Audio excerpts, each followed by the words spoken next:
Hi అండి. అందరికీ నవరాత్రి శుభాకాంక్షలు. ఇవాళ రెండో రోజు కదా, సో అమ్మవారికి పెట్టాల్సిన నైవేద్యం పులిహోర. నేనైతే ఇవాళ నిమ్మకాయ పులిహోర చేసుకున్నాను. ఎప్పట్లాగా చింతపండు పులిహోర కాకుండా ఇలా అమ్మవారికి నచ్చే విధంగా ఏ మసాలాలు, ఉల్లిపాయ, అల్లం, ఎల్లిపాయలు ఇవన్నీ లేకోకుండా సింపుల్గా నిమ్మకాయ పులిహోర చేసుకున్నాను. ఆ సింపుల్ ప్రాసెస్ ఏంటో చూసేద్దామా. ముందుగా ఒక మందపాటి కడాయి తీసుకొని అందులో తగినంత ఆయిల్ వేసేసుకొని అది కాస్త వేడవ్వనివ్వండి. వేడెక్కాక కొంచెం ఆవాలు, కొద్దిగా జీలకర్ర అవన్నీ కాస్త చిటపట్లాడిన తర్వాత ఇప్పుడు ఒక చేతి నిండా ఒక గుప్పెడంత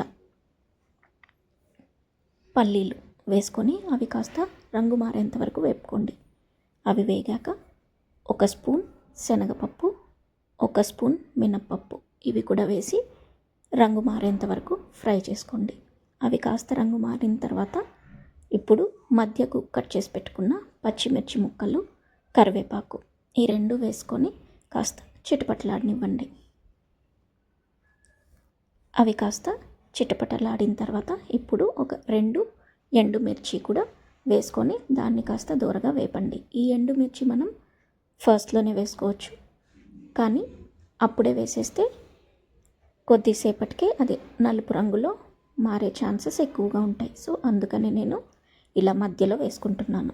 ఇది మీ ఇష్టం, ఎప్పుడైనా మీరే చూస్ చేసుకొని వేసుకోండి. ఆ తర్వాత ఒక 1/2 టీ స్పూన్ అంత పసుపు వేసి అది పచ్చివాసన పోయేంత వరకు వేపుకోండి. వేపుకొని స్టవ్ ఆపేసిన తర్వాత ఇలా ఒక 1/2 స్పూన్ ఇంగు వేసేసుకోండి. ఇంగు వేసేసుకున్నాక స్టవ్ కట్టేసేసుకోండి. ఆ వేడికి అది కరెక్ట్గా సెట్ అయిపోతుంది. సో ముందుగానే అన్నం చేసుకొని ఇలా చల్లారబెట్టేసుకున్నాను. సో దట్ అన్నం ఇంకా ముద్దగా కాకుండా ఇలా పొడి పొడిగా అయిపోతుందన్నమాట.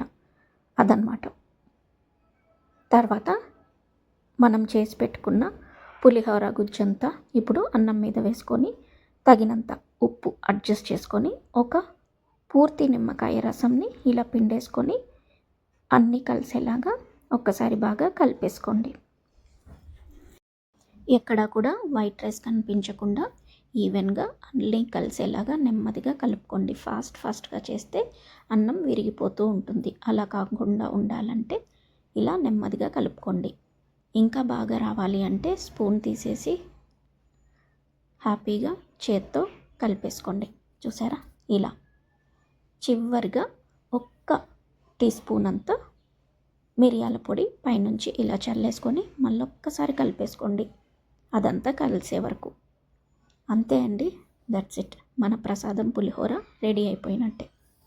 దీన్ని మనం అమ్మవారికి సమర్పించేసుకుంటే సరిపోతుంది. చాలా ఈజీగా ఉంది కదా ప్రాసెస్. ఒకసారి మీరు కూడా ఇలాంటి పద్ధతిలోనే ట్రై చేసి చూడండి.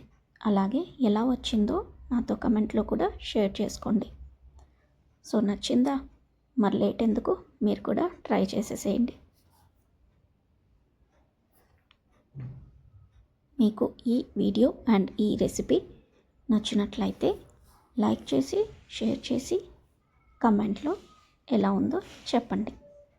అండ్ మరీ ముఖ్యంగా మన ఛానల్ని సబ్స్క్రైబ్ చేసుకోవడం మాత్రం అస్సలు మర్చిపోకండి. మళ్ళీ కొత్త వీడియోలో మరొక కొత్త రెసిపీతో మళ్ళీ కలుద్దాం. అంతవరకు సెలవు. Bye, take care, have a nice day. చివరిగా మరొక్కసారి అందరికీ నవరాత్రి శుభాకాంక్షలు.